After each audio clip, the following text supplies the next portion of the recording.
اللہ رب العزت دیکھتا ہے، سنتا ہے، وہ یہ طاقت رکھتا ہے کہ جو چاہے کرے اور جب جس وقت جس کو جس چیز سے چاہے نواز دے۔ اس لیے اگر ہمارا یہ یقین ہے کہ ہمارا رب ایسا ہی ہے تو اس چیز سے ہمارے اندر دعا کا جذبہ اور زیادہ پیدا ہوگا۔ جتنا جتنا انسان کو اللہ سبحانہ تعالیٰ کی معرفت حاصل ہوتی چلی جاتی ہے تو فطری طور پر، قدرتی طور پر اس کے اندر یہ جذبہ پیدا ہوتا جاتا ہے کہ وہ اپنی ہر ضرورت کے لیے، چھوٹی ضرورت کے لیے بھی اور بڑی ضرورت کے لیے بھی اپنے اسی رب کو پکارے اور اس سے دنیا اور آخرت کی سعادتیں اور بھلائیاں مانگ لے۔ وہ اسی کو اپنا کارساز بنا لے، اسی کو اپنا مددگار سمجھے۔ اس لیے دعا کرتے رہنا چاہیے۔ دعا کا نہ کوئی خاص وقت مقرر ہے کہ اس وقت کا آپ انتظار کریں تو دعا کر سکتے ہیں، نہیں، آپ ہر وقت دعا کر سکتے ہیں۔ اور نہ ہی اس کے لیے کوئی خاص قسم کا عمل کرنے کی ضرورت ہے کہ وہ عمل کریں گے تو ہی دعا کر سکتے ہیں، نہیں۔ اور نہ ہی اس کے لیے کسی زبان کی پابندی ہے کہ صرف آپ عربی میں ہی دعا کر سکتے ہیں۔ آپ اردو میں، اپنی مدر ٹنگ میں، کسی بھی زبان میں آپ دعا کر سکتے ہیں۔ وہ دعا اللہ تعالیٰ تک پہنچتی ہے، وہ دعا کو سنتا ہے اور اپنی حکمت کے مطابق اس کی قبولیت کا فیصلہ کرتا ہے کہ کیا بندے کو یہی چیز دے دی جائے جو وہ مانگ رہا ہے، یا اس سے بہتر کوئی چیز دی جائے، یا پھر اس سے کوئی بلا ٹالی جائے، یا اس کے لیے آخرت میں ذخیرہ کر لیا جائے، کیونکہ اس کے باقی اعمال اتنے نہیں ہیں کہ جن کی بنا پر یہ وہاں نجات پا سکے گا، تو اسے دنیا میں اس کی من پسند چیزیں دینے کی بجائے اس کے لیے آخرت میں اعمال کا ذخیرہ کر دیا جائے تاکہ اس کی آخرت میں نجات ہو سکے۔ لہذا ہم سب کو دعا کرتے رہنا چاہیے۔ دعا عظیم عبادت، شرف والی عبادت، وہ عبادت جس کو اللہ تعالیٰ پسند کرتا ہے، وہ عبادت کہ جسے چھوڑ دیا جائے تو اللہ تعالیٰ ناراض ہوتا ہے۔ دعا توحید کی بنیاد ہے، یہ ہمیں اپنے رب سے قریب کر دیتی ہے، اس سے ہماری مشکلات آسان ہوتی ہیں، تکلیفیں دور ہوتی ہیں، ہمیں برکتیں حاصل ہوتی ہیں۔ لہذا جو مشکلات سے نکلنا چاہتا ہے وہ دعا کو اپنے لیے لازم کر لے، کیونکہ اللہ تعالیٰ ہی پریشانیوں کو دور کرتا ہے۔ امن یجیب المضطر اذا دعاہ ویکشف السوء، بھلا کون ہے جو لاچار کی فریاد رسی کرتا ہے جب وہ اسے پکارتا ہے اور اس کی تکلیف کو دور کر دیتا ہے۔ تو جو شخص بھی مشکلات سے، پریشانیوں سے نجات چاہتا ہے اس کے لیے ضروری ہے کہ وہ دعا کو لازم کر لے، کیونکہ اللہ تعالیٰ ہی پریشانیاں دور کرتا ہے۔ اللہ تعالیٰ کے علاوہ کوئی نہیں جو پریشانی دور کر سکے۔ وقتی طور پر کوئی آپ کو دلاسا دے دے گا، کوئی آپ کی ہمت افزائی کر دے گا، کوئی آپ کا دکھ بانٹ دے گا، لیکن آپ کی مشکل صرف اور صرف اللہ تعالیٰ ہی حل کر سکتا ہے۔ وَإِن يَمْسَسْكَ اللَّهُ بِضُرٍّ فَلَا كَاشِفَ لَهُ إِلَّا هُوَ وَإِن يَمْسَسْكَ بِخَيْرٍ فَهُوَ عَلَى كُلِّ شَيْءٍ قَدِيرٌ، اگر اللہ تجھے کوئی تکلیف پہنچائے تو اس کے سوا اسے کوئی دور کرنے والا نہیں، اور اگر وہ تجھے کوئی بھلائی پہنچائے تو وہ ہر چیز پر پوری طرح قادر ہے۔ ہم دیکھتے ہیں کہ عام طور پر لوگ مشکل وقت میں اللہ تعالیٰ کے سوا سب کو بھول جاتے ہیں۔ آخر میں انسان صرف اللہ ہی کو یاد کرتا ہے، اور یہ صرف مسلمان کے ساتھ ہی نہیں، نان مسلمز کے ساتھ، شرک کرنے والوں کے ساتھ، الحاد کا رستہ اختیار کرنے والوں کے ساتھ بھی یہی معاملہ ہے۔ اور اس میں ہم دیکھتے ہیں کہ ایک مرتبہ جب اکرمہ بن ابی جہل نبی صلی اللہ علیہ وسلم سے بھاگ کر کشتی پر سوار ہو گئے، مکہ سے بھاگ گئے اور پھر جزیرۃ العرب چھوڑنا چاہا، اور جس کشتی پر بیٹھے وہ سمندر کے بیچ میں جا کر ڈوبنے لگی، تو کشتی کے مالکوں نے کہا کہ لوگوں اخلاص کے ساتھ دعا کرو۔ اخلاص کا مطلب یہ ہے کہ بتوں کو بھول جاؤ اور صرف اللہ سے دعا کرو، اس لیے کہ اس کے ڈوبنے کو صرف اللہ ہی بچا سکتا ہے۔ تو اس وقت چونک اٹھے کہ اسی چیز کی دعوت تو ہمیں محمد صلی اللہ علیہ وسلم دے رہے ہیں۔ اس وقت انہوں نے عہد کیا کہ اگر آج اے رب تو مجھے بچا لے گا تو پہلا کام میں یہ کروں گا کہ میں محمد صلی اللہ علیہ وسلم کے ہاتھ میں اپنا ہاتھ دے دوں گا، میں اسلام قبول کر لوں گا۔ اور پھر آپ جانتے ہیں کہ اکرمہ بن ابی جہل نے کس اخلاص کے ساتھ اسلام قبول کیا، تو دعا کی قبولیت ہی ان کے اسلام کا ایک ذریعہ بنی۔ اور دعا کرنے کی 3 صورتیں ہیں۔ ایک تو یہ کہ اللہ تعالیٰ کی توحید بیان کرنا، جس میں انسان کہتا ہے یا اللہ لا الہ الا اللہ لا الہ الا انت سبحانک انی کنت من الظالمین، یہ دعا کا ایک طریقہ ہے۔ یہاں آپ صرف اللہ تعالیٰ کی توحید بیان کر رہے ہیں، اپنی کوتاہیوں کا اعتراف کر رہے ہیں۔ پھر اسی طرح آپ کہتے ہیں ربنا، اے ہمارے رب، یہاں بھی آپ اپنے رب کو رب کہہ کے پکار رہے ہیں، گویا اللہ تعالیٰ کی تعریف کر رہے ہیں. اور پھر دوسرا طریقہ یہ ہے کہ اللہ تعالیٰ سے انسان صرف بخشش کا سوال کرتا رہے اور رحمت کا سوال کرتا رہے، جیسے استغفر اللہ استغفر اللہ استغفر اللہ. کیونکہ اگر آپ کی بخشش ہو گئی تو آپ کے راستے میں جتنی بھی مشکلات ہیں وہ خود بخود حل ہونا شروع ہو جائیں گی. یعنی آپ کو اس وقت کہنے کی ضرورت نہیں ہوگی کہ یار اب مجھے یہ چاہیے، مجھے وہ چاہیے. آپ صرف یہ کہتے ہیں کہ اللہ وہ گناہ جو میرے اور تیرے بیچ میں حائل ہو گئے ہیں، جو تیری رحمت تک مجھے پہنچنے نہیں دے رہے، یا رب تو ان کو دور کر دے، تو مجھے معاف کر دے. اور یہ چیز انسان کی مشکلات دور کرنے کا ذریعہ بن جاتی ہے اور اس کی حاجات پوری ہونے کا ذریعہ بن جاتی ہے، جو بھی اس کی زندگی میں کوئی حاجت اور ضرورت ہوتی ہے. اسی طرح کبھی آپ اللہ سے صرف رحمت کا سوال کر رہے ہوتے ہیں، یا حی یا قیوم برحمتک استغیث، صرف رحمت مانگ رہے ہوتے ہیں. کیونکہ اگر اللہ سبحانہ تعالیٰ کی رحمت آ جائے تو ساری مشکلات ہی آسان ہو جائیں، پھر تو کوئی غم ہی نہ رہے، کوئی پریشانی ہی نہ رہے. اور تیسرا طریقہ ہے کہ انسان اللہ تعالیٰ سے اپنی دنیاوی حاجات مانگے یا آخرت کی ضروریات مانگے، جیسے اے اللہ مجھے مال دے، اے اللہ مجھے اولاد دے، اے اللہ مجھے گھر دے، اے اللہ مجھے گاڑی دے. اور صحابہ اتنی چھوٹی چھوٹی چیزیں میں مانگتے تھے، جیسے جوتی کا تسمہ اگر ٹوٹ گیا تو بھی اللہ سے مانگتے تھے. چھوٹی سے چھوٹی ضرورت سے لے کے بڑی سے بڑی ضرورت تک براہ راست اللہ تعالیٰ سے مانگی جا سکتی، اور اس میں کوئی عیب کی بات نہیں، کوئی گناہ کی بات نہیں. وہ آپ کا رب ہے، وہ سب سے زیادہ آپ کا خیر خواہ ہے، لہٰذا آپ اس سے نہیں مانگیں گے تو کس سے مانگیں گے؟ اور وہ جو سب کچھ دینے پہ قادر ہے، اس سے نہیں مانگیں گے تو کس سے مانگیں گے؟ لہٰذا اس کو پکارتے رہنا چاہیے. تو نمبر 1 طریقہ صرف اللہ کی توحید بیان کرنا، اللہ کی تعریف کرتے رہنا. عرفہ کے دن کی سب سے بہترین دعا کیا ہے؟ لا الہ الا اللہ وحدہ لا شریک لہ لہ الملک ولہ الحمد وہو علی کل شیء قدیر. اس میں کیا مانگا آپ نے؟ کچھ بھی نہیں. آپ نے صرف اللہ کی توحید بیان کی ہے، لا الہ الا اللہ کہا ہے، وحدہ کہا ہے، لا شریک لہ کہا ہے، اپنے آپ کو اللہ کے لیے خالص کیا ہے. یہ دعا ہے. اور پھر دوسرا یہ کہ استغفار اور رحمت کی دعا. اور تیسرا کوئی بھی ضرورت جو ہو کسی بھی زبان میں، کسی بھی چیز کی، روحانی، جذباتی، مادی، دنیا کی، آخرت کی، کوئی بھی چیز وہ مانگتے چلے جائیں. ہم دیکھتے ہیں کہ انبیاء علیہم السلام اپنی حاجات اللہ تعالیٰ کے سامنے رکھتے تھے، مشکل وقت میں اللہ تعالیٰ کی طرف رجوع کیا کرتے تھے. کانوا اذا فزعوا الی الصلاۃ، یہ حدیث ہے مسند احمد کی، کہ انبیاء پر جب بھی کوئی پریشانی آتی تو وہ نماز کی طرف متوجہ ہو جاتے تھے، نماز پڑھنے لگتے تھے. اور کل ہم نے پڑھا تھا کہ دعا کی 2 بڑی قسمیں ہیں، دعائے عبادت اور دعائے مسئلہ. کہ عبادت بھی بذات خود دعا ہے، دعائے حال ہے، یعنی ہم ایسی حالت میں ہیں، ایسی عبادت میں ہیں کہ جو اللہ کی رحمت کو ہماری طرف متوجہ کر رہی ہے. انسان سب سے زیادہ اللہ کے قریب کہاں ہوتا ہے؟ سجدے کی حالت میں، اقرب الیہ. لہذا خوب وہاں دعا کرنی چاہیے. تو نماز بذات خود پریئر ہے، اس کو کہتے بھی پریئر ہے. صلاۃ کا معنی بھی دعا ہے، تو وہ تو دعا کا مجموعہ ہے. اسی لیے وَاسْتَعِینُوا بِالصَّبْرِ وَالصَّلَاةِ، جب انسان پر کوئی مشکل آئے تو فوراً نماز کی طرف جائے اور نماز پڑھ کر اللہ تعالیٰ سے دعا بھی کرے. اور بذات خود اگر نوافل پہ نوافل بھی پڑھ رہا ہے یا طویل قیام کر رہا ہے، طویل سجدہ کر رہا ہے، تو یہ بھی ایک طرح سے دعا یا عبادت ہی کی حالت میں ہے. انبیاء علیہم السلام کی دعائیں کیوں قبول ہوئی؟ ہم ایک کے بعد ایک پیغمبر کے بارے میں قرآن مجید میں پڑھتے ہیں اور ہر پیغمبر کی دعا کے بارے میں پڑھتے ہیں کہ وہ قبول ہو گئی. کیوں؟ انہم کانوا یسارعون فی الخیرات ویدعوننا رغبا ورہبا. 2 کام تھے ان کے. ایک تو یہ کہ وہ نیکی کے کاموں میں بہت جلدی کرتے تھے، یسارعون فی الخیرات. تو دعاؤں کی قبولیت کے لیے کیا ہے؟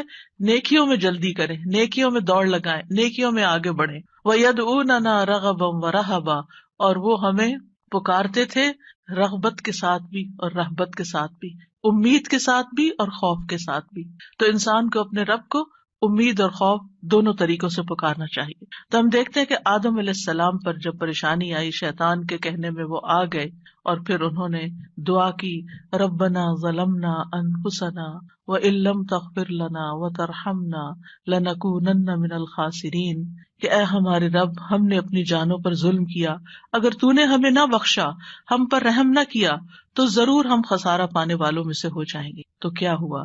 اللہ تعالیٰ نے دعا قبول کی، فَتَلَقَّى آدَمُ مِن رَبِّهِ كَلِمَاتٍ فَتَابَ عَلَيْهِ إِنَّهُ هُوَ التَّوَّابُ الرَّحِيمُ۔ اللہ سبحانہ وتعالیٰ نے آدم علیہ السلام کی توبہ قبول کر لی۔ نوح علیہ السلام کی قوم نے ان کے ساتھ بہت برا سلوک کیا۔ كذبت قبلهم قوم نوح فكذبوا عبدنا وقالوا مجنون وازدجر فدعا ربه انی مغلوب فانتصر۔ ان سے پہلے قوم نوح نے بھی جھٹلایا تھا، بس انہوں نے ہمارے بندے کو جھٹلا دیا اور کہنے لگے یہ مجنون ہے، اور وہ بری طرح جھڑک دیا گیا۔ یعنی قوم کے اوباش قسم کے لوگ ان کے ساتھ ڈانٹ ڈپٹ بھی کرتے تھے، اور بعض روایات میں آتا ہے کہ انہوں نے ان کو اتنا مارا کہ بے ہوش کر دیا۔ تو انہوں نے اپنے رب کو پکارا، انی مغلوب، رب میں مغلوب ہو گیا ہوں، میرا ان پہ کوئی بس نہیں چلتا، میں ان کے ساتھ ہر طریقہ آزما چکا ہوں، یہ نہیں مانتے، بس تو میری مدد کر۔ کیا ہوا؟ اللہ تعالیٰ فرماتے وَنُوحًا إِذْ نَادَى مِن قَبْلُ فَاسْتَجَبْنَا لَهُ فَنَجَّيْنَاهُ وَأَهْلَهُ مِنَ الْكَرْبِ الْعَظِيمِ۔ اور نوح کو بھی جب اس نے اس سے پہلے پکارا تو ہم نے اس کی دعا قبول کر لی، پھر اسے اور اس کے گھر والوں کو بہت بڑی گھبراہٹ سے بچا لیا۔ وَلَقَدْ نَادَانَا نُوحٌ فَلَنِعْمَ الْمُجِيبُونَ، اور بلا شبہ یقیناً نوح نے ہمیں پکارا تو یقیناً ہم بہت اچھے قبول کرنے والے ہیں۔ اللہ تعالیٰ نے ان کی دعا قبول کر لی اور پوری قوم کو ڈبو دیا سوائے ایمان والوں کے، اور اپنے بندے کا بدلہ لے لیا۔ یونس علیہ السلام کی مثال ہمارے سامنے ہے کہ جب اپنی قوم سے ناراض ہو کر، غضبناک ہو کر چلے گئے تھے، چلتے چلتے سمندر تک، سمندر سے کشتی میں، کشتی سے مچھلی کے پیٹ میں، اور مچھلی چلی گئی سمندر کی تہہ میں، اندھیروں پر اندھیرے۔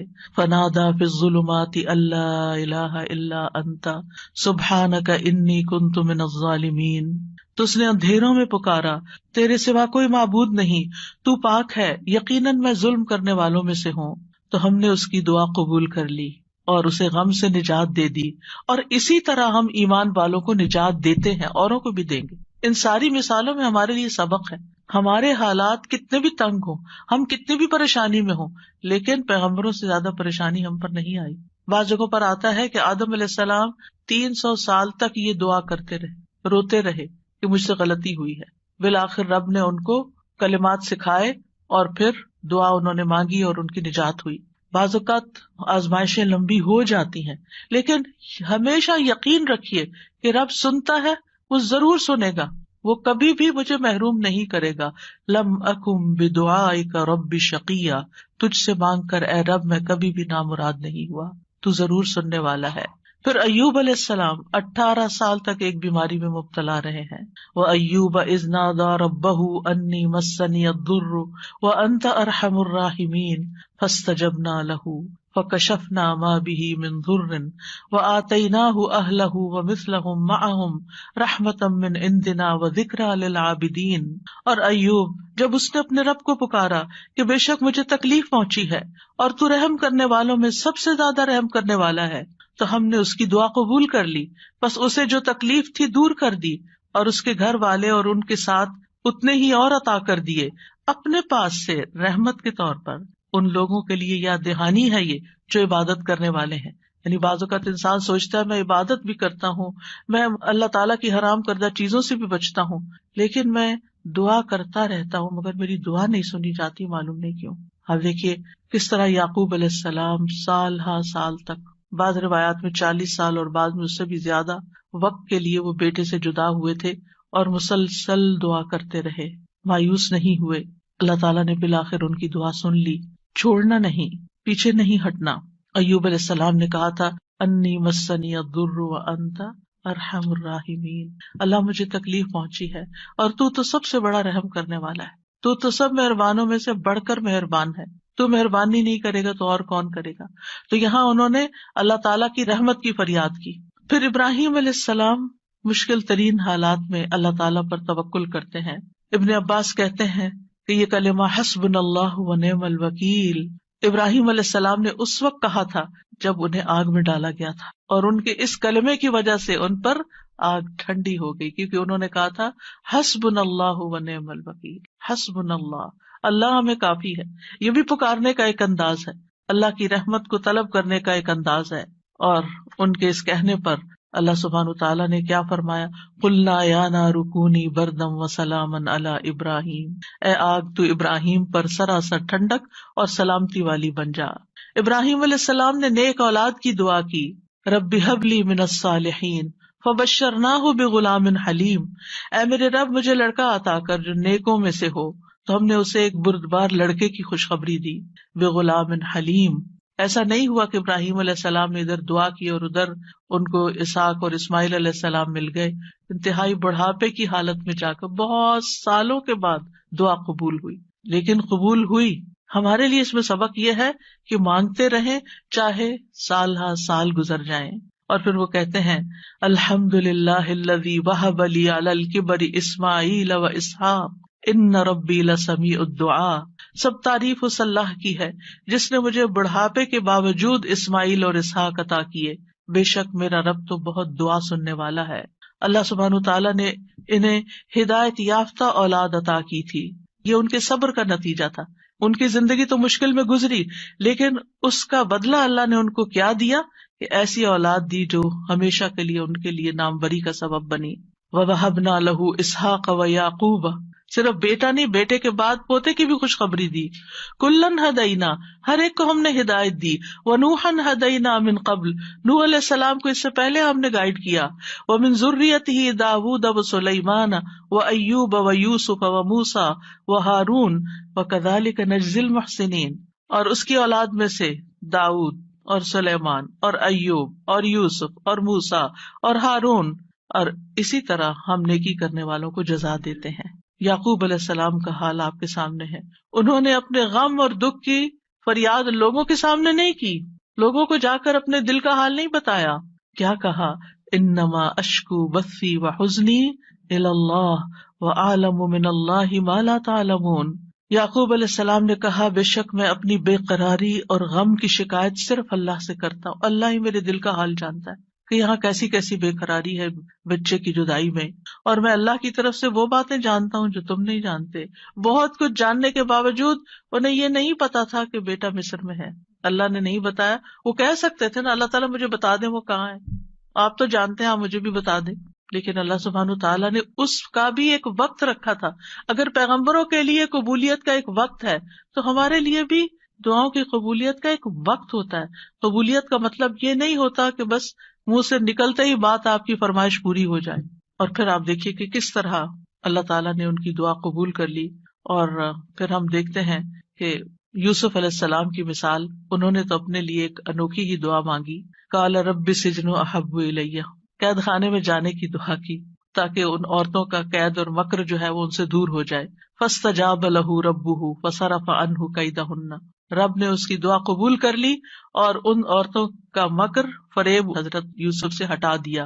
انہ هو السمیع العلیم، بے شک وہ خوب سننے والا، خوب جاننے والا ہے۔ پھر موسیٰ علیہ السلام کی دعا، کس طرح وہ مدین پہنچتے ہیں تھکے ہارے، کئی دن کے پیدل سفر کے بعد جا کر ابھی بیٹھتے ہیں تو فوراً دیکھتے ہیں کہ کچھ لڑکیاں اپنا ریوڑ لے کے کھڑی ہیں، پانی نہیں پلا پا رہی، خود تھکے ہوئے ہیں، خود بھوکے بھی ہیں، پیاسے بھی ہیں، زخمی بھی ہیں، کچھ فیوچر کا نہیں پتا، لیکن کیا کرتے ہیں، سب سے پہلے اپنے رب کو پکارتے ہیں، ربی انی لما انزلت الی من خیر فقیر، اور صرف دعا مانگ کے وہیں درخت کے نیچے بیٹھ نہیں جاتے، بلکہ اٹھ کے ان بچیوں کے پاس جاتے ہیں کہ یہ تمہارا کیا معاملہ ہے، اور ان کے سارے ریوڑ کو پانی پلاتے ہیں۔ اور آپ سوچئے کہ ایک شخص جو خود اتنا تھکا، وہ اپنے آپ کو وہاں رکھ کے دیکھیے، اگر ہم اتنا لمبا سفر کر کے آئیں اور ہم سے کوئی پانی مانگ بیٹھے، خود تو آفر کرنا دور کی بات، کوئی اور مانگ بیٹھے تو شاید ہم جھڑک ہی دیں کہ میں نے بھی تو اتنا ہی سفر کیا نہیں جتنا تم نے کیا۔ یہیں سے تو ہماری لڑائیاں فساد شروع ہوتے ہیں گھروں میں۔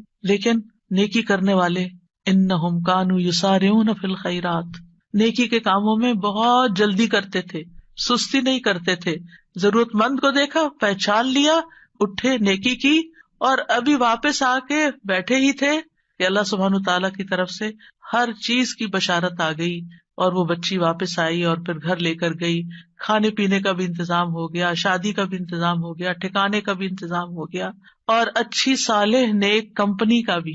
جب آپ کسی اجنبی ملک میں جاتے ہیں تو آپ کو نہیں پتا ہوتا کہ آپ کو کیسے دوست ملیں گے، آپ کے نیبرز کون سے ہوں گے، آپ کا تعلق کن لوگوں سے ہوگا. لیکن یہ اللہ کی کتنی بڑی رحمت تھی کہ اللہ تعالیٰ نے انہیں ایک نیک صالح انسان کے ساتھ جوڑ دیا کہ اس کی بیٹی کی شادی حضرت موسیٰ علیہ السلام سے ہو گئی اور ان کے درمیان ایک رشتہ قائم ہو گیا. یہ بھی سراسر اللہ کی رحمت تھی. اللہ تعالیٰ نے ان کی دعا قبول کی. موسیٰ علیہ السلام نے ہر مشکل مرحلے میں اللہ تعالیٰ کو ہی پکارا. فرعون کے دربار میں جانے لگتے ہیں تو کیا پڑھتے ہیں؟ رب اشرح لی صدری ویسر لی امری واحلل عقدۃ من لسانی یفقہوا قولی واجعل لی وزیرا من اہلی ہارون اخی. رب اشرح لی کے علاوہ کہ جو کام کرنے جا رہا ہوں یا اللہ اس کے لیے میرا دل کھول دے، میرا کام آسان کر دے، میری زبان کی گرہ کھول دے، یعنی میرے بولنے میں سلاست ہو جائے اور اس طرح کی کمیونیکیشن ہو کہ لوگ میری بات سمجھ جائیں، ان کو میری بات سمجھ آ جائے تاکہ وہ مقصد پورا ہو جائے، اور میرے گھر والوں میں سے ایک میرا مددگار بنا دے. اللہ تعالیٰ نے ہارون علیہ السلام کو نبی بنا کر ان کا مددگار بنا دیا.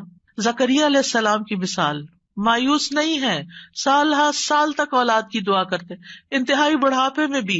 وَزَكَرِيَّا إِذْ نَادَىٰ رَبَّهُ رَبِّ لَا تَذَرْنِي فَرْدًا وَأَنْتَ خَيْرُ الْوَارِثِينَ. اور زکریا کو جب اس نے اپنے رب کو پکارا، اے میرے رب مجھے اکیلا نہ چھوڑ اور تو سب وارثوں سے بہتر ہے، تو ہم نے اس کی دعا قبول کر لی. فَاسْتَجَبْنَا لَهُ وَوَهَبْنَا لَهُ يَحْيَىٰ، اور ہم نے اس کو یحییٰ عطا کیا. وَأَصْلَحْنَا لَهُ زَوْجَهُ، اور اس کی بیوی کو اس کے لیے درست کر دیا. یعنی بعض اوقات ہم سوچتے ہیں کہ انفرٹیلٹی کا پرابلم ہے، بچہ ہو ہی نہیں سکتا. اللہ تعالیٰ سب کچھ کر سکتا ہے، اللہ تعالیٰ وہ بھی ٹھیک کر سکتا ہے، کیونکہ ان اللہ علی کل شیء قدیر، اللہ تعالیٰ ہر چیز پر قدرت رکھتا ہے. اس لیے مایوسی کس بات کی؟ اللہ کے بندے کبھی بھی مایوس نہیں ہوتے. ہاں، مانگنے سے کبھی نہیں تھکتے، مانگتے رہتے ہیں کہ اللہ تعالیٰ سبب کے ساتھ بھی دیتا ہے اور بغیر سبب کے بھی دیتا ہے، اس کے لیے کیا مشکل ہے. پھر نبی صلی اللہ علیہ وسلم کس طرح دعا کرتے ہیں، استستغیثون ربکم فاستجاب لکم انی ممدکم بألف من الملائکۃ مردفین. جب تم اپنے رب سے مدد مانگ رہے تھے تو اس نے تمہاری دعا قبول کر لی کہ بے شک میں 1000 فرشتوں کے ساتھ تمہاری مدد کرنے والا ہوں جو ایک دوسرے کے پیچھے آنے والے ہیں. کس طرح نبی صلی اللہ علیہ وسلم بدر کے میدان میں فریادیں کر رہے تھے، اپنے رب کو پکار رہے تھے. دیر اینڈ دن خوشخبری آ گئی کہ فرشتوں سے مدد کی جائے گی. انبیاء علیہ السلام کے علاوہ ہم دیکھتے ہیں کہ دیگر افراد بھی جنہوں نے اللہ تعالیٰ سے دعا کی، اللہ سبحانہ تعالیٰ نے ان کی دعا سن لی. سورۃ المؤمن میں جو مرد مومن ہے، جو فرعون کے دربار میں سے ہی ایک شخص اٹھتا ہے اور پھر وہ لوگوں کو نصیحت کرتا ہے اور کیا کہتا ہے، فَسَتَذْكُرُونَ مَا أَقُولُ لَكُمْ وَأُفَوِّضُ أَمْرِي إِلَى اللَّهِ إِنَّ اللَّهَ بَصِيرٌ بِالْعِبَادِ. فرعون کے دربار میں ایک شخص کا اٹھ کر لوگوں کو سمجھانا، فرعون کو سمجھانا، خوب نصیحتیں کرنا، کھلم کھلا موسیٰ علیہ السلام پر ایمان لانا، یہ بہت بڑی بغاوت تھی اور بہت بڑا نقصان ہو سکتا تھا. لیکن اس مرد مومن نے کیا کہا، افوض امری الی اللہ، میں اپنا معاملہ اللہ کے سپرد کرتا ہوں. کیا ہوا پھر، فوقاہ اللہ سیئات ما مکروا وحاق بآل فرعون سوء العذاب. اللہ نے اسے ان کی بری چالوں سے بچا لیا جو انہوں نے تدبیریں کی تھی، ان سے نجات دی، اور آل فرعون کو برے عذاب نے گھیر لیا. اللہ نے اپنے بندے کو بچا لیا اور پوری قوم کو ڈبو دیا. پھر اسی طرح کچھ واقعات احادیث میں آتے ہیں، جیسے غار والوں کا قصہ ہے، کس طرح اللہ سبحانہ تعالیٰ نے ان کی دعائیں سنی اور صرف دعاؤں کے نتیجے میں غار کے دروازے سے پتھر ہٹ گیا اور وہ باہر نکل آئے. پھر اسی طرح ایک اور بچے کا واقعہ ملتا ہے جسے بادشاہ نے جادوگر کے پاس جادو سیکھنے کے لیے بھیجا، تو اس نے جادو سیکھنے کی بجائے الٹا اللہ تعالیٰ کی پہچان کا علم کسی سے حاصل کر لیا راستے میں. جب بادشاہ کو پتا چلا تو بہت ناراض ہوا اور غصے میں آ کر اس نے کہا کہ اس بچے کو فلاں پہاڑ پہ لے جاؤ اور اسے پہاڑ کی چوٹی سے گرا دو تاکہ یہ ہلاک ہو جائے، اور اگر یہ اپنے دین سے پھر جائے تو اسے چھوڑ دینا، انکار کرے تو نیچے پھینک دینا. بادشاہ کے جو ساتھی تھے وہ لڑکے کو پہاڑ کی چوٹی پر لے گئے. اس لڑکے نے ایک دعا مانگی، اللہم اکفنیہم بما شئت، اللہم اکفنیہم بما شئت، اے اللہ جس طرح تو چاہے تو مجھے ان کے مقابلے میں کافی ہو جا، ان کے مقابلے میں تو میرا ساتھ دے. تو کہتے ہیں پہاڑ پر ایسا زلزلہ آیا کہ جس سے اس کے سارے ساتھی جو لے کے گئے تھے وہ سارے گر گئے، وہ سب الٹے گرے اور وہ لڑکا چلتا ہوا بادشاہ کی طرف دوبارہ آ گیا. بادشاہ نے اس لڑکے سے پوچھا تیرے ساتھیوں کا کیا ہوا؟ لڑکے نے کہا اللہ مجھے ان سے کافی ہو گیا. بادشاہ نے پھر اس لڑکے کو اپنے ساتھیوں کے اور لوگوں کے حوالے کر کے کہا کہ اسے ایک چھوٹی سی کشتی میں بٹھاؤ اور سمندر کے بیچ میں جا کے کشتی الٹ دو، اس کو وہاں پھینک دو، اگر یہ اپنے دین سے پھر جائے تو چھوڑ دینا، انکار کرے پھینک کے آ جانا۔ بادشاہ کے ساتھی اس لڑکے کو لے کر گئے تو لڑکے نے پھر یہی دعا کی، اللہم اکفنیہم بما شئت، اے اللہ تو جس طرح چاہے مجھے ان سے کافی ہو جا۔ پھر وہ کشتی بادشاہ کے ساتھیوں سمیت الٹ گئی، سب غرق ہو گئے اور وہ لڑکا چلتا ہوا واپس بادشاہ کے پاس آ گیا۔ بادشاہ نے اس لڑکے سے کہا، تیرے ساتھیوں کا کیا ہوا؟ کہنے لگا، اللہ مجھے ان کے مقابلے کے لیے کافی ہو گیا۔ اور واقعی اللہ ہی کافی ہوتا ہے دشمن سے نبٹنے کے لیے۔ انسان کے اپنے پاس زور نہیں ہوتا، طاقت نہیں ہوتی، ہم کمزور ہوتے ہیں، لیکن اگر اللہ کی مدد آ جائے تو انسان ہر طرح کی مشکلات پہ قابو پا سکتا ہے۔ آسیہ علیہ السلام کی مثال ہمارے سامنے ہے کہ کس طرح انہوں نے فرعونیوں سے نجات کے لیے دعا مانگی اور کہا، رب ابن لی عندک بیتا فی الجنہ ونجنی من فرعون وعملہ ونجنی من القوم الظالمین۔ اے میرے رب، میرے لیے اپنے پاس جنت میں ایک گھر بنا دے اور مجھے فرعون سے اور اس کے عمل سے نجات دے اور مجھے ظالم قوم سے نجات دے۔ تو کیا ہوا؟ اللہ تعالیٰ نے ان کی دعا قبول کر لی۔ ابو ہریرہ کہتے ہیں کہ فرعون نے اپنی بیوی کے دونوں ہاتھوں اور دونوں پاؤں کے لیے 4 میخیں گاڑی، یعنی جیسے وصولی دیتے ہیں نا، تو ہر ہاتھ میں میخ گاڑی اور پاؤں میں بھی۔ جب وہ فرعونی ان سے جدا ہوتے تو فرشتے ان پہ سایہ کر لیتے۔ اس وقت انہوں نے یہ دعا کی، بس اللہ تعالیٰ نے جنت میں ان کے گھر سے پردہ ہٹا کر ان کو گھر دکھا دیا کہ گھر بن چکا ہے تمہارا، اس صبر کی بدولت جو انہوں نے اس تکلیف پر کیا اور اپنے ایمان کو بچایا۔ سارہ علیہ السلام نے کس طرح اس ظالم بادشاہ کے مقابلے میں مدد طلب کی۔ آپ جانتے ہیں کہ ابراہیم علیہ السلام نے حضرت سارہ کے ساتھ ہجرت کی تھی اور انہیں لے کر ایک شہر میں پہنچے، جو اس کا بادشاہ تھا وہ بہت ظالم تھا، اور جب اسے پتہ چلتا کہ کوئی مسافر ایسا ہے جس کے ساتھ بہت خوبصورت عورت ہے تو وہ اس سے زبردستی چھین لیتا تھا۔ اسے پتہ چلا کہ ابراہیم علیہ السلام اپنے ساتھ ایک ایسی عورت کو لائے ہیں جو عورتوں میں سب سے زیادہ خوبصورت ہے، تو انہوں نے ابراہیم علیہ السلام کو پیغام بھیجا کہ یہ تمہارے ساتھ کون ہے؟ تو انہوں نے کہا کہ یہ میری بہن ہے۔ پھر سارہ کے پاس گئے تو انہوں نے کہا میری بات کو جھٹلانا نہیں، کیونکہ میں نے ان کو بتایا کہ تم میری بہن ہو، اللہ کی قسم اس سرزمین میں میرے اور تمہارے علاوہ دوسرا کوئی مومن نہیں، یعنی ہم ایمان میں بہن بھائی ہیں۔ تو انہوں نے پھر سارہ کو ظالم کے پاس بھیج دیا۔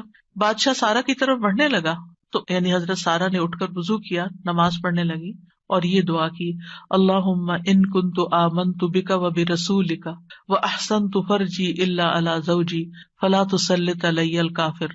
اے اللہ، اگر میں تجھ پر اور تیرے رسول پر ایمان لائی ہوں اور میں نے اپنی شرمگاہ کو اپنے شوہر کے سوا محفوظ رکھا ہے تو اس کافر کو میرے اوپر مسلط نہ ہونے دے۔ اس پر بادشاہ کا سانس گلے میں پھنس گیا اور گر کر ایڑیاں رگڑنے لگا، اور حضرت سارہ کو نجات مل گئی۔ نہ صرف ایک نجات ملی بلکہ ان کے ساتھ توفتاً حضرت ہاجر کو بھی ساتھ دیا گیا۔ خولہ بنت ثعلبہ کی مثال قرآن میں آپ کے سامنے ہے کہ کس طرح ان کے شوہر نے ان سے زہار کیا تو وہ پریشان ہو گئی اور نبی صلی اللہ علیہ وسلم کے پاس آئیں اور تکرار کرنے لگی کہ میرے مسئلے کا کوئی حل بتایا جائے۔ تو اس پر اللہ سبحانہ وتعالیٰ نے کیا آیات نازل کی، قد سمع اللہ قول التی تجادلک فی زوجہا وتشتکی الی اللہ واللہ یسمع تحاورکما۔ اللہ نے سن لی اس عورت کی بات جو تم سے اپنے شوہر کی شکایت کر رہی تھی اور اپنے خاوند کے بارے میں جھگڑ رہی تھی اور اللہ کی طرف شکایت کر رہی تھی، اور اللہ تم دونوں کی بات سن رہا تھا۔ اللہ سبحانہ وتعالیٰ نے اس عورت کی بات سن لی کا مطلب کیا ہے؟ دعا قبول کر لی، مسئلے کا حل مل گیا۔ اسی طرح سلف صالحین جو ہیں وہ بھی اللہ کو پکارتے ہیں۔ امت کے جو نیک لوگ ہیں ان میں سب سے پہلے صحابہ کرام ہیں، وہ سب سے بڑھ کر اللہ تعالیٰ کو جاننے والے تھے، اللہ تعالیٰ کی معرفت رکھتے تھے، وہ اللہ کے رسول کو جاننے والے تھے، وہ دین میں سب سے زیادہ بصیرت رکھتے تھے اور سب سے زیادہ دعا کرنے کے ادب آداب سے واقف تھے کہ کیسے دعا کی جاتی ہے۔ ہم دیکھتے ہیں کہ عمر بن خطاب رضی اللہ عنہ دعا کے ذریعے اپنے دشمن کے خلاف فتح طلب کرتے تھے، اور یہ دعا ان کے لشکروں میں سے عظیم لشکر تھا۔ کہتے ہیں نا کہ اللہ تعالیٰ کے لشکر ہیں، جیسے سکینت بھی اللہ کے لشکروں میں سے ایک لشکر ہے، تو وہ دعا کو بھی اللہ کا ایک لشکر سمجھتے تھے۔ وہ اپنے ساتھیوں سے کہا کرتے تھے، تم کثرت تعداد کی بنیاد پر فتح نہیں دیے جاتے بلکہ تمہاری مدد آسمان سے کی جاتی ہے، اللہ تمہاری مدد کرتا ہے، یعنی تمہاری دعائیں سنتا ہے۔ اسی طرح عبداللہ بن زبیر کے بارے میں آتا ہے، وہ کہتے ہیں کہ جمل کی جنگ کے موقع پر جب زبیر رضی اللہ عنہ کھڑے ہوئے تو مجھے بلایا، میں ان کے پہلو میں جا کر کھڑا ہو گیا، بیٹے ہیں ان کے۔ انہوں نے کہا، بیٹا آج کی لڑائی میں ظالم مارا جائے گا یا مظلوم؟ میں سمجھتا ہوں کہ آج میں مظلوم قتل کیا جاؤں گا اور مجھے سب سے بڑی فکر اپنے قرضوں کی ہے. کیا تمہیں بھی کچھ اندازہ ہے کہ قرض ادا کرنے کے بعد ہمارا کچھ مال بچ سکے گا؟ پھر انہوں نے کہا بیٹے ہمارا مال فروخت کر کے اس سے قرض ادا کر دینا.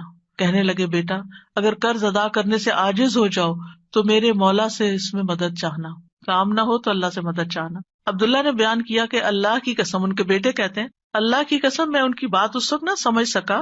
میں نے پوچھا اے میرے بابا من مولا کا، آپ کا مولا کون ہے؟ قال اللہ، کہنے لگے اللہ.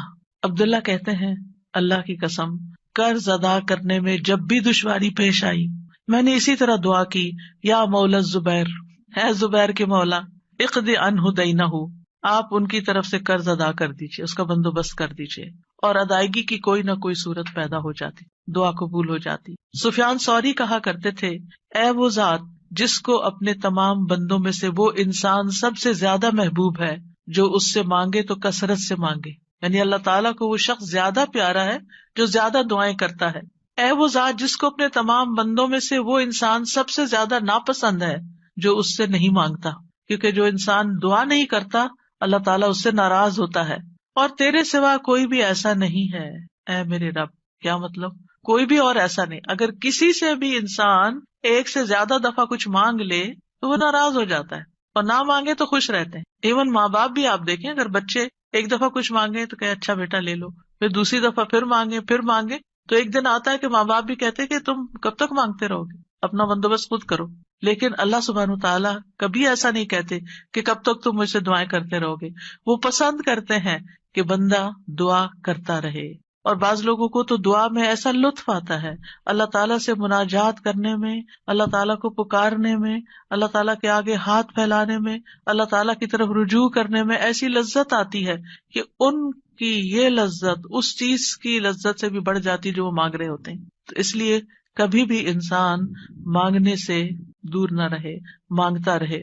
صرف بڑی حاجتیں نہیں، بڑے مسائل نہیں، چھوٹی چھوٹی چیزیں بھی. لیث بن سعد کہتے ہیں کہ ابو حازم کہا کرتے تھے مجھے نمک بھی چاہیے تو میں اپنی دعاؤں میں اللہ سے مانگتا ہوں کہ مجھے نمک چاہیے. نمک سب سے چھوٹی چیز ہوتی ہے نا. اور پھر اسی طرح بعض سلف صالحین اپنی نمازوں میں اللہ تعالیٰ سے اپنی تمام ضروریات مانگتے تھے، یعنی چھوٹی بڑی سب، یہاں تک کہ آٹے میں ڈالا جانے والا نمک، بکری کا چارہ، گھاس بھی اللہ سے مانگتے تھے. چھوٹی چھوٹی چیزیں بھی ایک تعلق کو ظاہر کرتا ہے نا یہ، اور اس بات کے یقین کو ظاہر کرتا ہے کہ وہی دیتا ہے. یہ چھوٹی چیزیں بھی وہی دیتا ہے، اگرچہ اسباب ہے دنیا میں لیکن اصل میں پیچھے اسی کا ہاتھ ہے. حضرت عائشہ کہا کرتی تھی سب کچھ اللہ سے مانگو، یہاں تک کہ جوتے کا تسمہ بھی اللہ سے مانگو، کیونکہ اگر اللہ میسر نہ کرے تو وہ کبھی میسر نہ ہو، اللہ نہ دے تو کبھی نہیں ملتا، چاہے چھوٹی سی چیز ہی کیوں نہ ہو. یاد رکھیے دعا کی قبولیت کے کچھ درجات ہیں، یعنی ہم سب مانگتے ہیں، پیغمبروں نے مانگا، ابھی تک ہم نے دیکھا کہ سب مانگ رہے ہیں اور دعائیں قبول بھی ہو رہی ہیں. تو اس کے کچھ درجات ہیں، لیولز ہیں.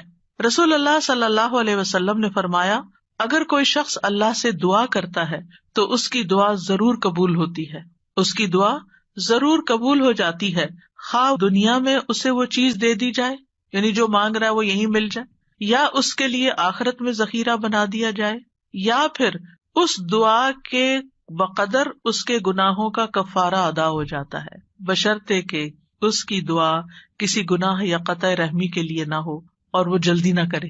تو تین چیزیں ہو گئی، یا وہی چیز مل گئی جو مانگی، یا پھر آخرت کے لیے جمع ہو گئی کہ وہاں بدلہ ملے گا، یا پھر دنیا میں کیے جانے والے گناہوں کا کفارہ ہو گیا.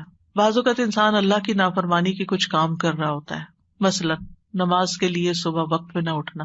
کچھ لوگ روٹین میں ریگولرلی دیر سے فجر پڑھتے ہیں، رات کو دیر سے سوتے ہیں، صبح دیر سے اٹھتے ہیں. اگر ان کو سمجھایا جائے تو وہ کہتے ہیں ہم پڑھ تو لیتے ہیں نا، جب اٹھتے ہیں پڑھ لیتے ہیں. بھائی کبھی کبھار تو ایسا ہو جائے، لیکن روز کا ہی اگر کام ہو جائے تو یہ کوئی معمولی چیز ہے؟ یہ اللہ کی نافرمانی ہے. اور ایسی اور بھی چیزیں ہو سکتی ہیں زندگی میں جو ہم اللہ کے حکم کی نافرمانی کر رہے ہوتے ہیں. آپ کو یاد ہوگا کہ جب میں نے رمضان کا لیکچر دیا تو اس میں سب سے پہلے یا ایھا الذین آمنوا پہ بات ہوئی تھی. یا ایھا الذین آمنوا، اے لوگو جو ایمان لائے، تم پہ روزے فرض کر دیے، یعنی روزے رکھو. اور کتنے ہی اللہ تعالیٰ کے احکامات ایسے ہیں جو اللہ تعالیٰ مومنوں سے ان کو فلفل کرنے کے لیے کہتا ہے، لیکن کیا ہم وہ سارے فلفل کر رہے ہیں؟ اگر ہماری کوئی بات نہ مانے تو ہم کتنے ناراض ہوتے ہیں. کوئی بچہ ہماری بات نہ سنے، مثلا شور کر رہا ہے، ہم کہتے چپ ہو جاؤ، نہیں چپ ہوتا، پھر آپ کہتے دیکھو چپ ہو جاؤ، شور نہیں کرو. دیکھو بھائی کو نہیں مارو، 1 دفعہ 2 دفعہ 3 دفعہ، پھر اٹھ کے کیا کرتے ہیں؟ پھر لگانی پڑتی ہے نا. کیوں لگانی پڑتی؟ تاکہ فساد ختم ہو، لڑائی ختم ہو. ویسے نہیں وہ مان رہا.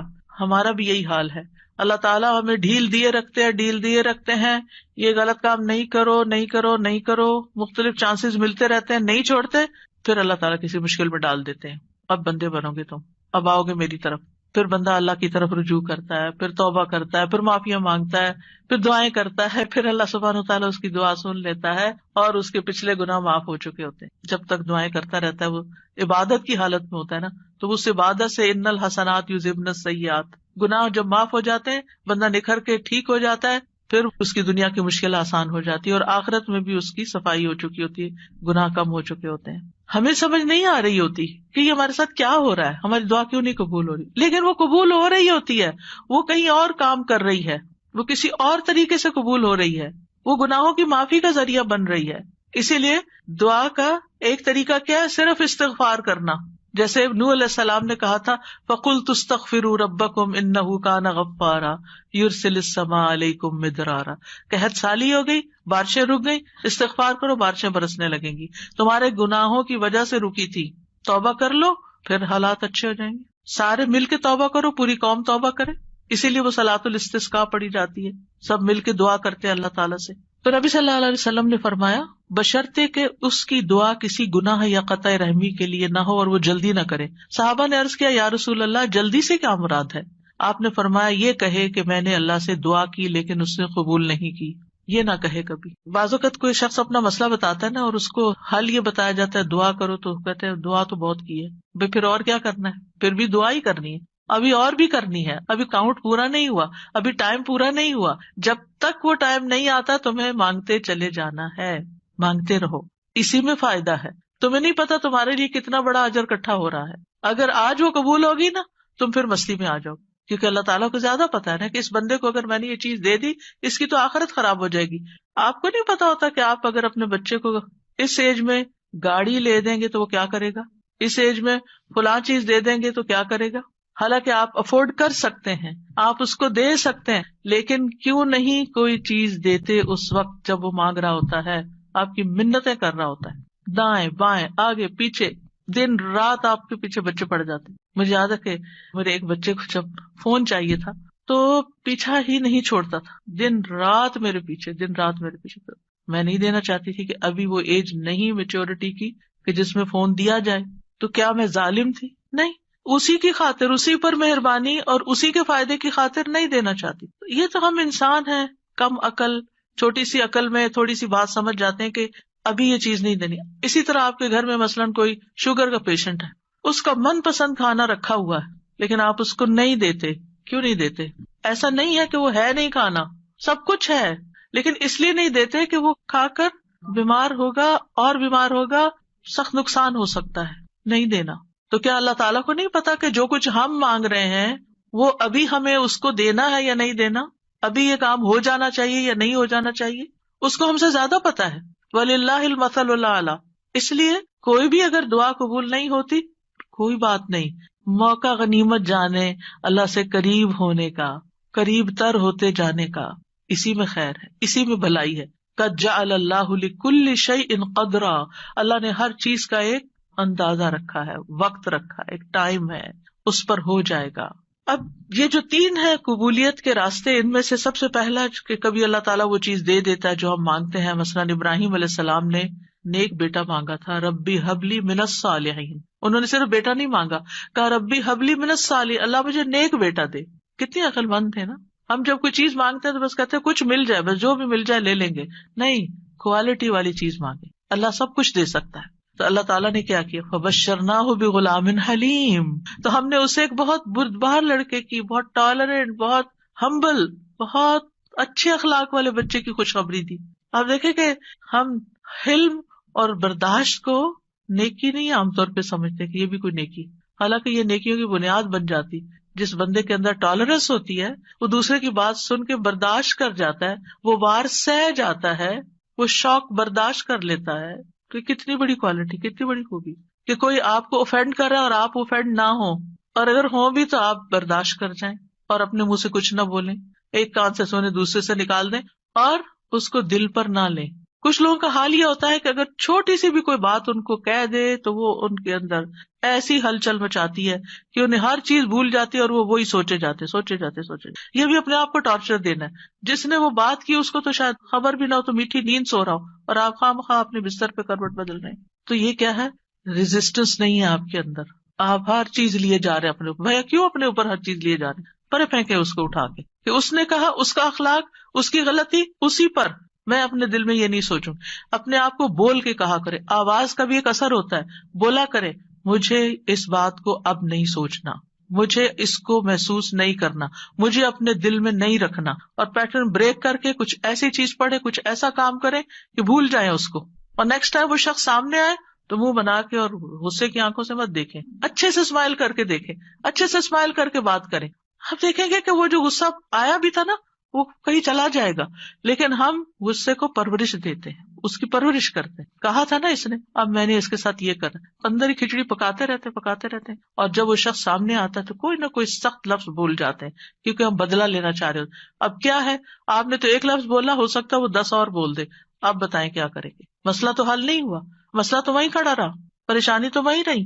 تو کیا فائدہ ہوا؟ تو اس لیے یہ حلم کی کوالٹی جو ہے، یہ برداشت کی کوالٹی جو ہے بہت بڑی خوبی ہے. اور آپ دیکھیے کہ اگر آپ کے بچے کے اندر یہ ہے نا تو آپ بڑی خوش قسمت پیرنٹ ہیں کہ آپ اس کو ڈانٹ رہے ہیں، آپ اس کو سنا رہے ہیں اور وہ آگے سے آپ کو جواب نہیں دیتا. کتنے خوش قسمت ہیں آپ کہ آپ کا بچہ آپ کی ڈانٹ سن لیتا ہے، آپ کا بچہ آپ کا غصہ برداشت کر جاتا ہے اور پھر بھی آپ کے ساتھ اچھا سلوک کرتا ہے. یہ کوئی چھوٹی نعمت ہے؟ یہ ہے نیک ہونا، یہ نیکی کی علامت ہے. انہوں نے کہا اللہ نیک بچہ چاہیے. اللہ نے کہا اچھا یہ حلیم بچہ لے لو، حلم والا ہے. اسی لیے تو جب انہوں نے کہا آؤ میں تمہیں ذبح کرتا ہوں تو وہ حاضر ہو گئے. ٹھیک ہے ذبح بھی کر لیں. آج آپ دیکھیں کہ بعض اوقات ہمارے بچے دنیاوی لحاظ سے بڑے کامیاب ہوتے لیکن ایک چھوٹی سی بات ان کو کہہ دیں تو وہ اتنے زیادہ اوفینڈ ہو جاتے ہیں. تو وہ آنکھوں کی ٹھنڈک تو نہ ہوئے نا، صرف ان کی دنیاوی کامیابی ہے. وہ تو ان کے اپنے لیے ہے دنیاوی کامیابی. ٹھیک ہے ماں باپ کو بھی نیک نامی سے کچھ حصہ مل جاتا ہے لیکن ماں باپ کی آنکھوں کی ٹھنڈک اولاد کی نیکی ہوتی ہے. یہ جو ہم کہتے ہیں نا ربنا ہب لنا من ازواجنا وذریاتنا قرۃ اعین، تو ایک ایمان والے کے لیے آنکھوں کی ٹھنڈک اس میں ہوتی ہے کہ بچہ خیر اور بھلائی کے کتنے کام کرتا ہے. بہرحال ان کی دعا قبول ہو گئی. کبھی ایسا بھی ہوتا ہے کہ مانگی ہوئی چیز سے اللہ تعالیٰ زیادہ بہتر چیز آپ کو دے دیتا ہے. آپ کچھ اور مانگ رہے تھے، آپ کو مانگنا نہیں آ رہا تھا، اللہ تعالیٰ کو آپ پر پیار آیا، آپ نے چھوٹا مانگا، اللہ نے اس سے بڑھ کر آپ کو دے دیا. کئی دفعہ ہم کہتے ہیں نا کہ میں نے تو کبھی یہ سوچا بھی نہیں تھا، میں نے اتنا نہیں مانگا تھا. میرے ایک رشتے دار ہیں، اللہ نے ان کو بہت دیا، تو کبھی میری بات ہوتی ہے ان سے تو کہتے ہیں کہ میں نے اتنا نہیں مانگا تھا، میں نے اتنا نہیں مانگا تھا، اور اللہ تعالیٰ دیتا ہی چلا جا رہا ہے. تو ایسا بھی ہوتا ہے کہ بعض اوقات آپ والدین کے بڑے ہی فرما بردار ہوتے ہیں، ان کے دکھ درد کے ساتھی ہوتے ہیں، اور اللہ سبحانہ تعالیٰ آپ کو صلہ رحمی کا ویسے بھی وعدہ ہے کہ جو رشتے جوڑے گا، جو ماں باپ کے ساتھ احسان کا برتاؤ کرے گا، رشتے جوڑے گا، تعلقات اچھے رکھے گا، اللہ تعالیٰ اس کی عمر اور رزق میں برکت عطا فرمائے گا. یہ رزق کے دروازوں میں سے ایک دروازہ ہے کہ تھوڑا بھی ہے تب بھی احسان کا معاملہ کرو، رشتے داروں کے ساتھ اپنے تعلقات ریلیشن شپ اچھے رکھو. تو اللہ سبحانہ تعالیٰ کبھی کبھی ہم کچھ مانگتے ہیں، اللہ تعالیٰ ہمیں اس سے بھی بہتر عطا کرتا ہے. آپ دیکھیں عمران کی بیوی نے کیا کہا تھا، ربی انی نذرت لک ما فی بطنی محررا، اللہ میں نے تیرے لیے اس کی نظر مانی ہے جو میرے پیٹ میں ہے وہ آزاد ہوگا، فتقبل منی، آپ مجھ سے قبول کر لیں، انک انت السمیع العلیم، آپ سننے والے ہیں، سب کچھ جاننے والے ہیں. اور اب کیا ہوا، بیٹی پیدا ہو گئی. انہوں نے سمجھا کہ بیٹی کوئی اچھی چیز نہیں، بیٹا چاہیے تھا، خیال ان کا یہ تھا.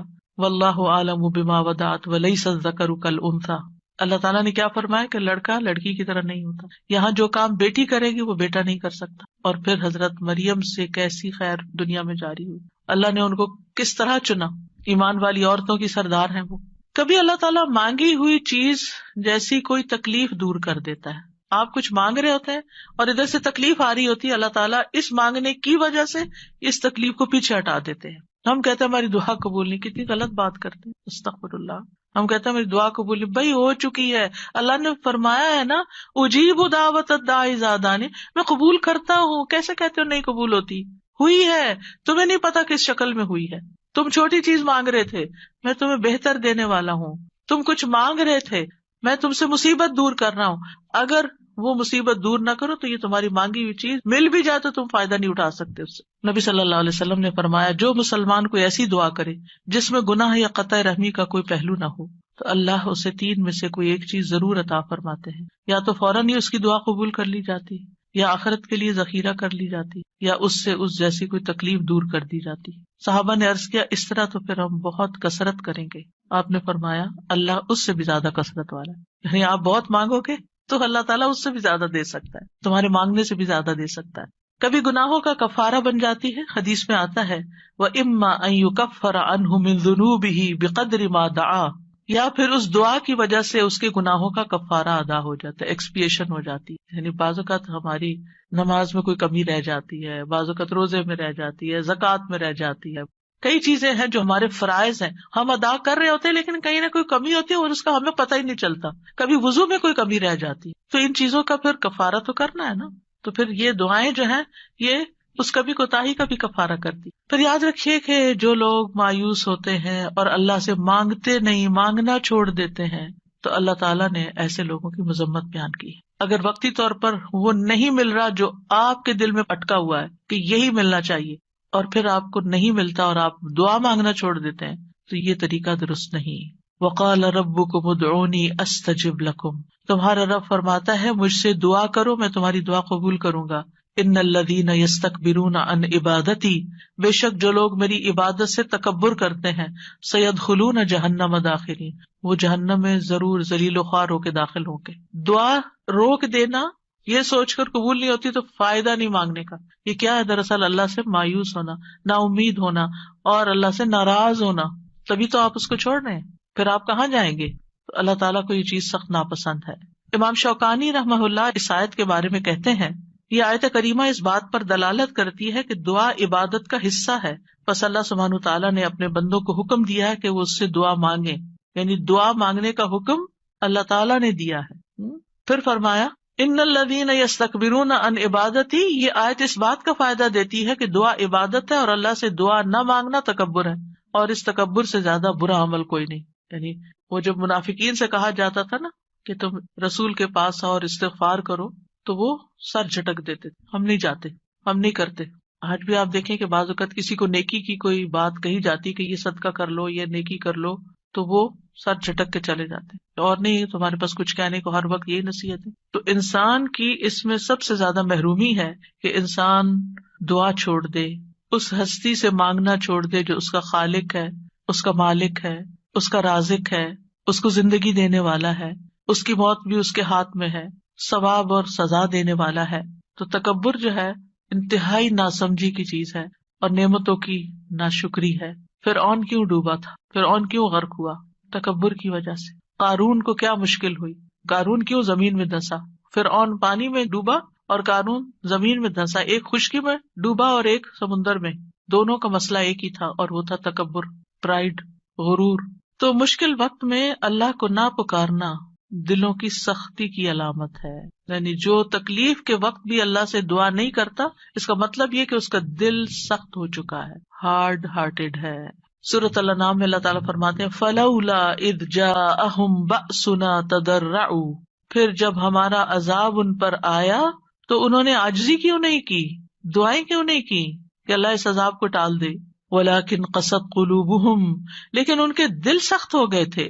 وَزَيَّنَ لَهُمُ الشَّيْطَانُ مَا كَانُوا يَعْمَلُونَ, اور شیطان نے ان کے لیے وہ سب خوشنما بنا دیا تھا جو وہ کیا کرتے تھے. ان کے اپنے عمل جو کہ obviously اللہ تعالیٰ کی ناراضگی کے تھے, وہ انہیں بڑے اچھے لگتے تھے اور سمجھتے تھے ہم بالکل ٹھیک کر رہے ہیں, ہم ٹھیک جا رہے ہیں. انسانوں میں سب سے زیادہ عبادت گزار کون تھا؟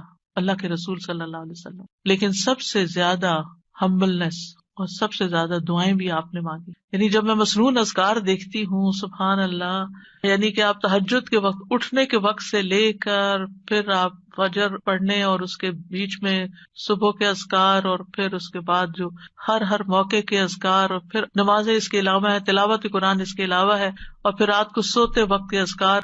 یعنی اگر ان سارے اذکار کو انسان جمع کرتا ہے تو یعنی حیرانی ہوتی ہے کہ کس کثرت سے آپ اللہ کو یاد کرتے تھے. اور یہ ہمبلنس کی علامت ہے, حالانکہ آپ سب سے زیادہ عبادت گزار تھے, پھر بھی سب سے زیادہ دعائیں کرتے تھے, اللہ سے مانگتے رہتے تھے. اور لوگوں میں سب سے زیادہ بے بس وہ ہے جو دعا مانگنے سے بے بس ہے، جو دعا نہیں مانگتا. یاد رکھیے اللہ تعالیٰ سے مایوس ہونا کبیرہ گناہ ہے. ابن عباس کہتے ہیں ایک آدمی نے کہا اے اللہ کے رسول کبیرہ گناہ کون کون سے ہیں، بڑے بڑے گناہ کون سے ہیں؟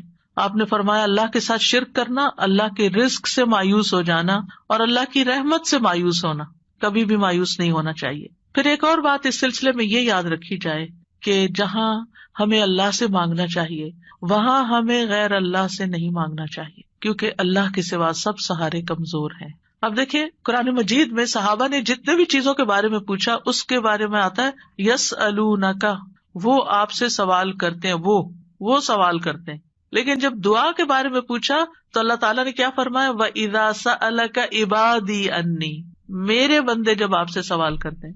سوال کا انداز کتنا اچھا لگا، اللہ تعالیٰ کو کتنا پسند آیا کہ سوال کرنے والوں کو میرے بندے کہا، اپنے بندے کہا. اس سے آپ اندازہ لگائیے دعا کی اہمیت کا. تو اللہ تعالیٰ نے یہ نہیں کہا قل یا فقل انی قریب، فرمایا انی قریب. وَإِذَا سَأَلَكَ عِبَادِي عَنِّي فَإِنِّي قَرِيب، بس انہیں بتا دو کہ میں قریب ہی ہوں. گویا بندے اور اللہ کے بیچ میں کوئی واسطہ وسیلہ نہیں، کوئی اور نہیں، بس بندہ اور اللہ. ہم بیچ میں اوروں کو لے آتے ہیں. ہمارے معاشرے میں کتنا عام ہے کہ کوئی کسی پیر کو لے آتا ہے اور کوئی کسی بزرگ کو لے آتا ہے، اور دور جاہلیت میں فرشتوں کو اور بتوں کو اور معلوم نہیں کس کس کو. مَا نَعْبُدُهُمْ إِلَّا لِيُقَرِّبُونَا إِلَى اللَّهِ زُلْفَىٰ، مانگیں اللہ سے، غیر اللہ کی طرف نہیں جائیں. غیر اللہ کے سہارے سب کمزور ہیں.